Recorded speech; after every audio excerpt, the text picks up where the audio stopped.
तकरीबन 100-150 गज का सफर तय हो गया था। बड मेरे साथ साथ ही चल रहा था। वो सरगोशी के अंदाज में बोला, चीफ ये खामोशी हैरत अंगेज नहीं है। मैंने जवाब दिया, बिल्कुल है। वो बोला, ये तो सोचा भी नहीं जा सकता कि वो सब हमारे हाथों हलाक हो गए। फिर कहाँ मर गए ये कमबख्त? मैंने कहा, कुछ कहा नहीं जा सकता। बड ने कहा, मैडम वगैरह के लिए मैं न जाने क्यों परेशान हो गया हूँ। क्या ख्याल है उन्हें आवाज दी जाए? मैंने कहा, कोशिश करके देखो, लेकिन एहतियात से। हमारी आवाज पर कोई गोली भी लपक सकती है। बड एक चौड़े दरख्त के तने की आड़ में रुका और फिर उसने मुंह के आगे दोनों हाथ रख कर जोर से आवाज लगाई, मैडम हमारी रहनुमाई करें, आप किधर हैं? देर तक आवाज की बाज़गश्त रही, लेकिन कोई जवाब न मिला। बड एक बार फिर आगे बढ़ने लगा। मैं उसका साथ दे रहा था। थोड़ी दूर पहुंचने के बाद उसने फिर उसी अंदाज में फाखरा याकूबी को पुकारा, लेकिन जवाब नदारद। अब मेरी तशवीश में इजाफा होने लगा। ये सूरत हाल परेशान कुन थी। उन लोगों को यहीं कहीं होना चाहिए था। हमारे बगैर वो मजीद आगे नहीं जा सकते थे। आखिर फाखरा याकूबी किसी तरफ निकल गई। क्या हादसा या वाकया पेश आया उनके साथ? मैंने भी 2-3 आवाजें मैकनो और आतिफ वगैरह को दी, लेकिन कोई जवाब न मिला। तब हमने आगे बढ़ने की रफ्तार तेज कर दी और तकरीबन दौड़ने के से अंदाज में रास्ता तय करने लगे। कोई 1 फरलांग के करीब रास्ता तय हुआ तो हमने एक बार फिर आवाजें लगाईं और मुख्तलिफ समतों में रुख करके उन लोगों को पुकारते रहे, लेकिन न तो हमारे दुश्मनों का कोई सुराग मिला था और न फाखरा याकूबी वगैरह की तरफ से कोई जवाब मिला। बड ने भर्राए हुए लहजे में कहा, चीफ मैं किसी हादसे की बू सूंघ रहा हूँ। गालिबन मैडम वगैरह किसी चक्कर में फंस गए हैं। मैं सन्नाटे में रह गया। यही खदशात मेरे जहन में भी सर उभर रहे थे। हम रुके बगैर आगे बढ़ते रहे। थोड़े थोड़े फासले पर पहुंचकर हम उन्हें आवाज देते, लेकिन यूं महसूस होता था जैसे उस जंगल में अब हमारे सिवा और कोई ना हो। कोई बात समझ में नहीं आ रही थी। पुरस्कार और हौलनाक रात आहिस्ता आहिस्ता अपना सफर तय करती जा रही थी। फिर न जाने किस वक्त चांद निकल आया। रात आधी से ज्यादा हो चुकी थी। चांदनी दरख्तों के पत्तों से छन छन कर नीचे आ रही थी और माहौल काफी हद तक मुनव्वर हो गया था। रोशनी में हमने दूर दूर तक आंखें फाड़ कर देखा कि कहीं कोई तहरीक महसूस हो, लेकिन हर तरफ सन्नाटा था। हम बढ़ते रहे यहाँ तक कि जंगल का ये सिलसिला खत्म हो गया। आगे के बारे में कोई अंदाजा नहीं था कि किस नौयत की जगह है, लेकिन आखिरी दरख्त से निकलकर हमने उस जगह को देखा तो जमीन कुछ रोशन रोशन सी थी। जगह जगह उसमें सुराख से नजर आ रहे थे। दूसरे लम्हे में और बड नीचे कूद गए। दरख्तों का सिलसिला जहां खत्म होता था वहां से तकरीबन 3 फुट नीचे ये जमीन थी।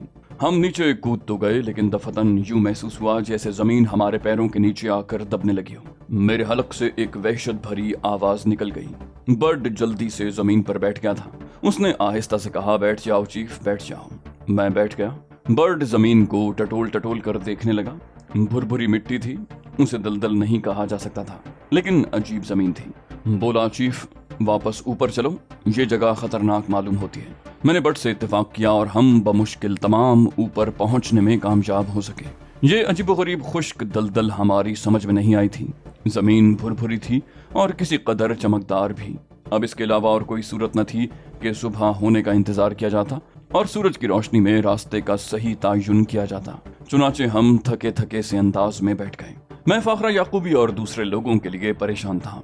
बड के अंदाज में भी परेशानी पाई जाती थी, लेकिन उस वक्त उनके लिए कुछ करना हमारे बस की बात नहीं थी। दफतन बड ने सनसनीखेज लहजे में कहा, चीफ कहीं वो लोग इस जमीन पर आकर किसी हादसे का शिकार न हो गए हों। बड का ये कयास चौंकाने वाला था। इस इम्कान को नजरअंदाज नहीं किया जा सकता था। मेरे मुंह से एक लफ्ज भी न निकल सका। ये जमीन वाकई इतनी पुरअसरार और पुरखतर थी कि यहाँ हर किस्म के हादसात की तवक्को की जा सकती थी, लेकिन मैंने खुद को संभाले रखा। अब सुबह होने का इंतजार किए बगैर और कोई चारा कार नहीं था। बकिया रात आंखों में कट गई। कोई ऐसी काबिले जिक्र बात नहीं हुई जिस पर गौर किया जा सकता। सुबह की रोशनी नमूदार हुई तो हमने अपने सामान में से पानी निकाला और चेहरे पर छींटे मारने लगे। आंखों की जलन किसी हद तक कम हो गई थी। दरख्त से उतरकर बर्ड ने सबसे पहले अपना थैला संभाल कर शानों से बांध लिया, जिसमें उसका सारा सामान महफूज था। उस वक्त उसका थैला उसके सामने रखा हुआ था। वो उसमें से कोई चीज निकाल रहा था। फिर एक छोटा सा चौकोर बक्स निकाल कर उसने सामने रख लिया और उसमें से एक बारीक सा एरियल खींच लिया। मैंने पूछा, क्या ये ट्रांसमीटर है? बोला, बस एक ट्राई कर रहा हूँ चीफ, मुमकिन है कामयाब हो जाऊं। ये ट्रांसमीटर मेरे पास पहले से मौजूद था। इस सफर के लिए खास तौर से साथ रख लिया था और एक ऐसा ही ट्रांसमीटर मैडम के पास भी है। अगर खुशकिस्मती से उनके पास हुआ तो मुझे जवाब जरूर मिल जाएगा। मैंने कहा, गोया तुम्हें यकीन नहीं है कि इसका रिसीवर फाखरा के पास होगा? वो बोला, नहीं चीफ, मैंने कहा ना, मैं कबाड़िया किस्म का आदमी हूँ। उमूमन फजूल चीजें भी मेरे पास पड़ी रहती हैं। ये मेरी कोट की जेब में ही था और मैंने इसे खामखा ही अपने बैग में डाल लिया था। पहले हम इसे इस्तेमाल करते थे। मैं और मैडम के दरमियान उमूमन इसी पर राब्ता होता था। अब ये मालूम नहीं कि मैडम ने इसका सेट साथ लिया था या नहीं। मुमकिन है सफर पर रवाना होते हुए उन्होंने इसकी जरूरत ही महसूस न की हो। बड देर तक ट्रांसमीटर पर फाखरा याकूबी को पुकारता रहा, लेकिन दूसरी तरफ से कोई इशारा ही नहीं मौसूल हो रहा था। उसने मायूसी से होंठ सुकेड़ते हुए कहा, नहीं चीफ, मैडम के पास इसका दूसरा सेट मौजूद नहीं, कोई इशारा ही नहीं मिलता। मैं ठंडी सांस लेकर खामोश हो गया। फिर जब रोशनी इस कदर हो गई कि आसपास की चीजें देखी जा सकें तो मैं सबसे पहले किनारे पर आकर जमीन को देखने लगा। अजीब सी जगह थी। बज़ाहिर यूं महसूस होता था जैसे जमीन पर चूना बिखरा हुआ है। वो बड़े बड़े सुराख जो जमीन में नजर आ रहे थे बिल्कुल इस अंदाज के थे जैसे समंदर के किनारे कीड़े रेत में सुराख कर लेते हैं। जगह जगह जमीन में ऐसे गड्ढे नजर आ रहे थे। मैंने बड से कहा, क्या ख्याल है बड, क्या हम इस जमीन को उबूर कर लेंगे? बोला, चीफ ये खतरनाक है, बहरहाल एक काम करते हैं। ये कहकर बड ने अपना कैनवस बैग खोला और उसमें से नायलॉन की रस्सी का एक लच्छा निकाल लिया। फिर उसने उसका एक सिरा दरख्त के तने से कस कर बांधा और दूसरा सिरा अपनी कमर से कस लिया। मैं उसका मकसद समझ रहा था। रस्सी की मजबूती का अंदाजा लगाकर मैंने उसे नीचे जाने की इजाजत दे दी और बड नीचे उतर गया। रस्सी तकरीबन 80 फुट लंबी थी। बड जहां तक रस्सी दराज हुई वहां तक गया और फिर वापस आ गया। बोला, अजीबोगरीब जमीन है चीफ, यूं लगता है जैसे पांव जमीन में धंस रहे हों, लेकिन ज्यादा गहरे नहीं। तुम इन निशानात को देख रहे हो जो मेरे पैरों से बन गए हैं? मैंने बड के कदमों के निशानात का जायजा लेते हुए कहा, हाँ। बोला, इससे मैंने एक और अंदाजा भी लगाया है चीफ, दूर दूर तक ऐसे निशानात और नजर नहीं आते, जबकि मेरा ख्याल है मेरे पैरों के ये निशानात बहुत देर तक बरकरार रह सकेंगे। गोया मैडम और उनके साथी इस तरफ से नहीं गुजरे। मैंने पूछा, वो तो ठीक है बड, लेकिन अब हमें क्या करना चाहिए? बड पुरख्याल निगाहों से मुझे देखने लगा। थोड़ी देर खामोश रहने के बाद वो बोला, उन लोगों को तलाश तो करना ही पड़ेगा चीफ। मैंने कहा, मैं तुमसे मुत्तफिक हूँ। हम थोड़ी देर वहाँ और रुके थे, फिर वापस जंगल में आकर भटकने लगे। खासी तगदो के बाद हमें कोई ऐसा सुराग तक न मिल सका जिससे ये अंदाजा ही लगाया जा सकता कि वो लोग किस तरफ गए होंगे या उन पर क्या बीती होगी। ये सूरत हाल बहुत मायूस कुन और परेशान करने वाली थी।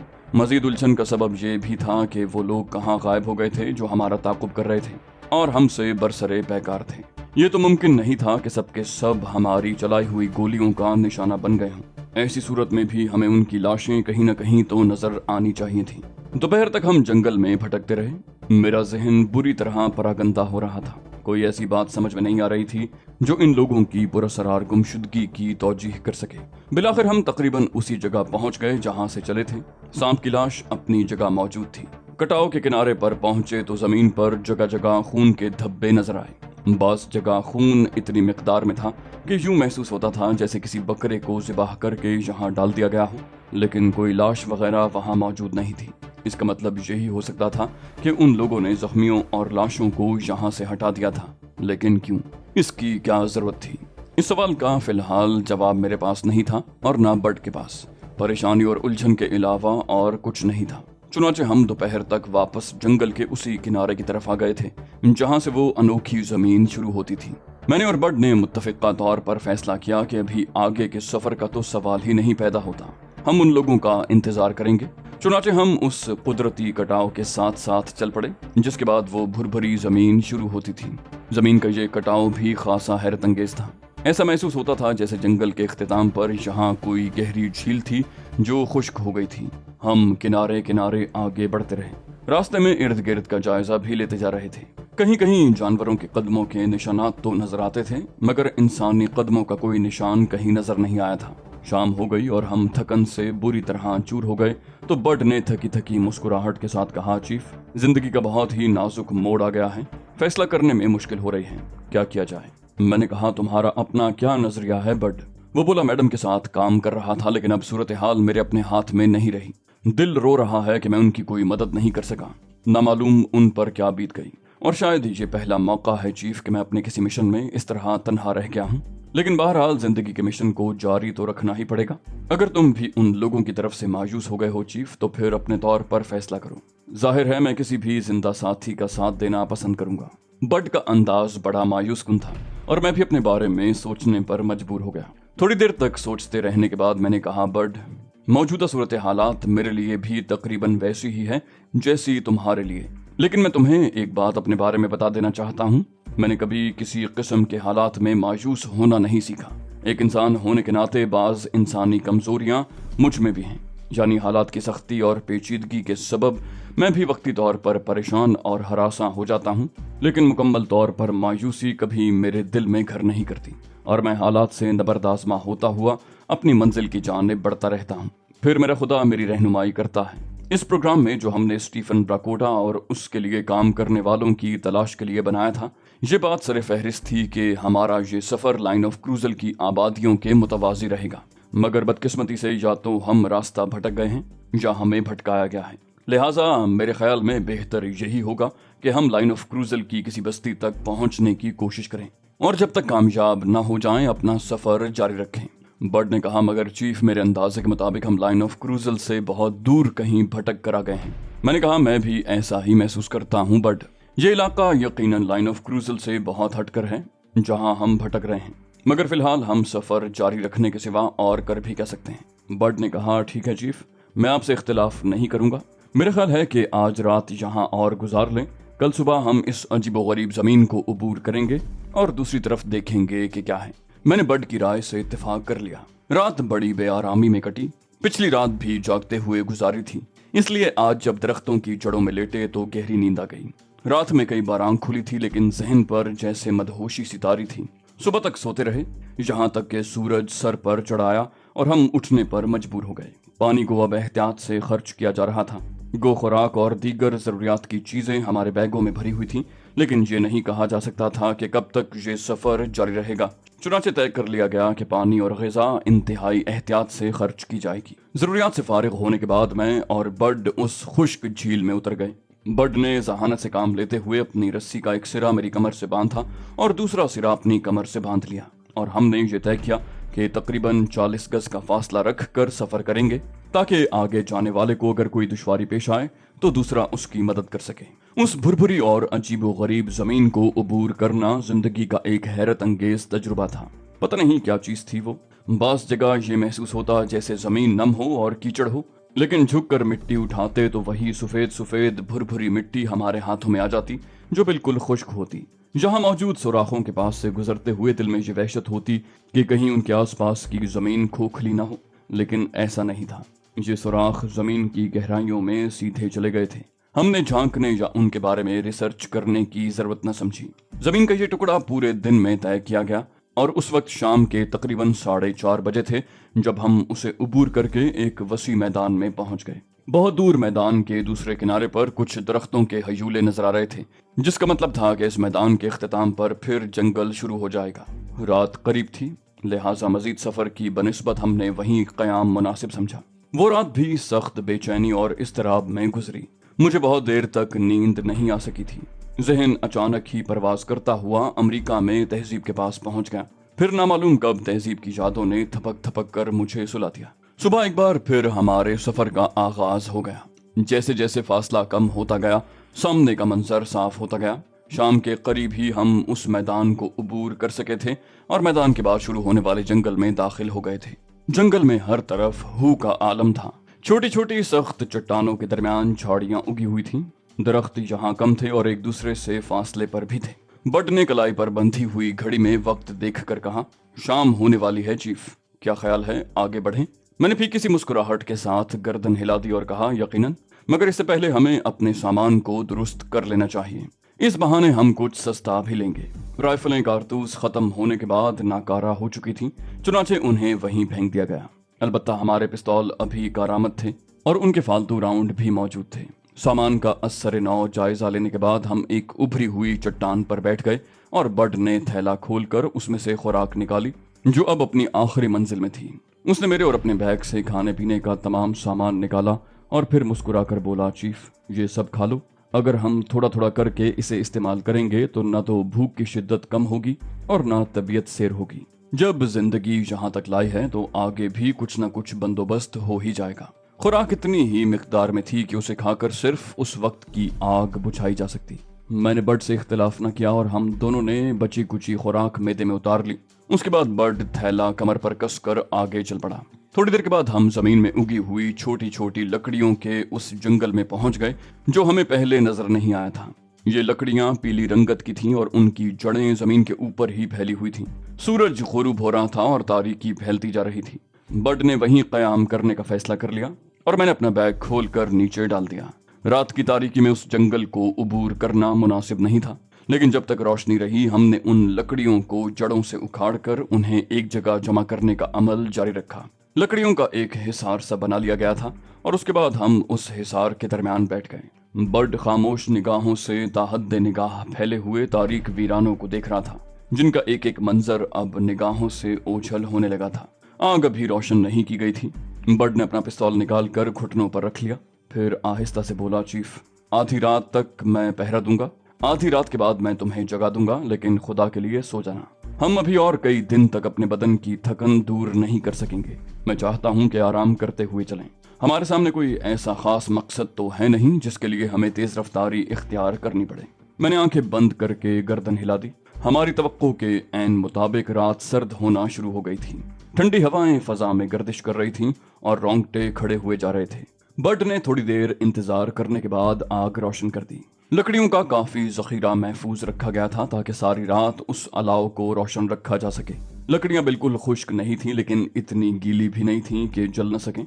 हैरत की बात यह थी कि उनसे धुआं नहीं उठ रहा था, बल्कि हल्के नीले रंग की गैस खारिज हो रही थी। मैंने उस गैस का तज्जिया किया और ये अंदाजा लगाया कि ये कम से कम जिंदगी के लिए मुज़िर नहीं। और फिर चूंकि खुली जगह थी इसलिए गैस मुंतशिर भी हो रही थी। मैं जमीन पर लेट गया। बड कहने लगा, अगर नींद आ रही है तो जरूर सो जाओ चीफ, मैं बिल्कुल चाको चौबंद हूँ। मैंने कहा, नींद नहीं आ रही बड, कुछ बातें करो। वो बोला, क्या ये सब एक दिलचस्प ख्वाब नहीं महसूस होता चीफ? चंद ही दिनों के अंदर अंदर कितनी तब्दीलियां हुई हैं। मैंने कहा, हाँ बड, मेरी जिंदगी में ऐसे इनकलाब पहले भी आते रहे हैं। वो बोला, पता नहीं मैडम और उनके साथियों पर क्या गुजरी।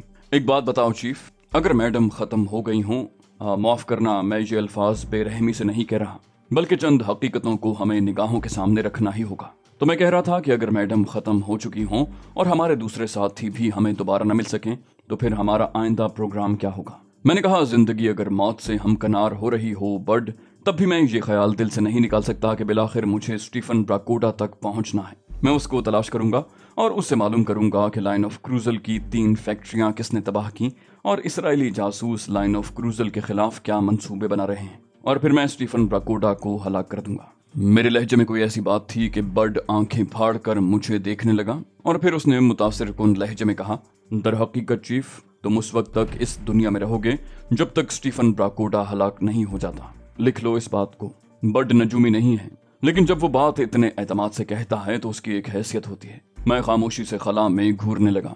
बर्ड थोड़ी देर तक मेरे बोलने का इंतजार करता रहा, फिर उसने पलट कर मेरी तरफ देखा मगर खामोशी रहा। मैंने कहा, नहीं बर्ड, मैं सो नहीं रहा। बोला, देखो चीफ, तुम जरूर सो जाओ, हमारे पास बहुत वक्त है सोचने के लिए। नींद जहनी थकन दूर कर देगी, प्लीज सो जाओ। मैंने कहा, तुम एक हमदर्द इंसान हो बर्ड। मैं सोच रहा हूँ अब जब फाखरा हमारे साथ नहीं है तो तुम मेरा साथ क्यों दे रहे हो? तुम अपनी जिंदगी क्यों खतरे में डाले हुए हो? बर्ड ने कहा, नहीं चीफ, तुम्हें इस वक्त कुछ सोचने की इजाजत नहीं है, सो जाओ। दिन की रोशनी में तुम अगर चाहो तो मुझसे इस मौजू पर बात कर सकते हो। मैंने मुस्कुराकर आंखें बंद कर लीं। रात आधी गुजर गई, आसमान शफाफ था। बर्ड ने मुझे जगाया तो मुझे हैरत हुई। क्या मैं सो गया था? कुछ याद नहीं था। बर्ड के बारे में भी कुछ मालूम नहीं था कि वो क्या करता रहा, लेकिन आंखों में नींद की कैफियत भी नहीं थी। मैंने बर्ड से अपनी इस कैफियत का तस्करा नहीं किया और उसे आराम करने के लिए कहा। बर्ड ने अपना थैला सर के नीचे रखा और आराम से करवट बदल कर लेट गया। जी चाहा कि आंखों पर पानी के छींटे मारूं। पानी की छागल उठाकर पलटी तो उससे सिर्फ चंद कतरे टपक कर रह गए। ये एक खौफनाक इंकिशाफ था। अब हम खुराक और पानी से महरूम हो चुके थे। मैंने आसमान की तरफ देखा और मेरे लबों से ये दुआ निकल गई, ऐ माबूद, अब हमें तेरा फजल दरकार है। हम बेदस्तुपा हो चुके हैं। तेरी तरफ से तलबी है तो मैं हाजिर हूँ, और अगर मुझे अपने मुसलमान भाइयों की खिदमत करने के लिए चंद सांसें और अता करना चाहता है तो मुझे जिंदगी की सहूलतें मयस्सर कर। बड़ा एतमाद था इस दुआ में और आसमानों से उसका जवाब मिला। मेरे माबूद ने मुझे मायूस न किया। शफाफ आसमान पर धुंध तारी होने लगी और बहुत दूर रोशनी के कौंदे लपकने लगे। उसके साथ ही बादलों की गरज भी सुनाई दी। कुछ देर भी तो नहीं गुजरी थी मुझ गुनाहगार को अपने रब से कुछ मांगे हुए कि उसने अता कर दिया। बारिश की पहली बूंद जमीन तक पहुंची तो बर्ड उछल कर खड़ा हो गया। फिर उसके हलक से किलकारी सी निकली, बारिश। लेकिन मैं अब कुछ नहीं सुनना चाहता था। एहसान करने वाले का शुक्रिया अदा करने की ख्वाहिश दिल में मचल रही थी। मैं सरबसजूद हो गया। बारिश जोर से शुरू हो गई थी और बर्ड ने सारे कपड़े उतार दिए थे। वो उछल कूद मचा रहा था और मेरी जबान पर सिर्फ और सिर्फ सुबहान रब्बियल आला था और कुछ कहने को जी नहीं चाह रहा था। आग बारिश से बुझ गई थी और हैरत अंगेज तौर पर सर्दी का एहसास जाता रहा। लकड़ियों के वो अंबार भीग रहे थे जो हमने सर्दी से बचाव के लिए जमा किए थे। बर्ड ने कहा, चीफ, बारिश। ओ माय गॉड, हमारे पास पानी भी नहीं रहा था चीफ। नहाने को कितना जी चाह रहा था। सारे बदन में ऐसी बू रच गई थी कि खुद से कराहियत महसूस हो रही थी। चीफ, अरे ये क्या कर रहे हो? बर्ड चौंक कर रुक गया। मेरा दिल सैर नहीं हुआ था। बस यही ख्वाहिश थी कि इसी तरह सजदे में पड़ा रहूं और अल्लाह का शुक्र अदा करता रहूं। लेकिन बेवकूफ बर्ड ने मेरी ये ख्वाहिश पूरी ना होने दी। वो तशवीशज़दा होकर मेरे पास आ बैठा। चीफ, तुम्हें क्या हो गया है? क्या सर्दी लग रही है? वो मुझे झंझोड़ने लगा और फिर उस गधे ने मुझे सीधा करने की कोशिश शुरू कर दी। मजबूरन मैं सजदे से उठ गया। मैंने बरहमी से कहा, बर्ड अहमक, क्या फजूल हरकत है। बोला, तुम्हें क्या हो गया था चीफ? शायद सर्दी से। मैंने कहा, तुम बिल्कुल बेवकूफ हो बर्ड। वो बोला, क्या इस तरह औंधे होकर मेरी बेवकूफी पर गौर कर रहे थे? मुझे उसकी बात पर हंसी आ गई। मैं भी हंस पड़ा। कहा, हाँ। बोला, ये कोई जदीद साइंटिफिक तरीका है गौर करने का? मैंने बदस्तूर हंसते हुए कहा, शायद है, और फिर उठ खड़ा हुआ। बारिश खूब जोरदार होने लगी थी। मैं भी नहाने में मसरूफ हो गया। हमने पानी का जखीरा भी कर लिया। बारिश कोई 2 घंटे जारी रही और फिर आसमान पहले की मानिंद शफाफ हो गया। उस बारिश ने दिल की कसाफत धो दी थी। ये मेरे लिए ताइद गैबी थी। इससे बड़ा सहारा, इससे बड़ी कोई और उम्मीद भी हो सकती थी। मैं उसकी निगाह में था जो हर जगह मौजूद है।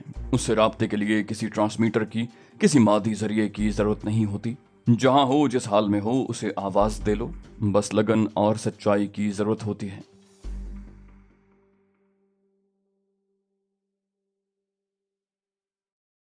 तो दोस्तों, ये थी हमारी आज की एपिसोड। उम्मीद करते हैं आपको हमारी कहानी पसंद आई होगी। जाने से पहले इस वीडियो को लाइक कीजिए और शेयर करना मत भूलिए।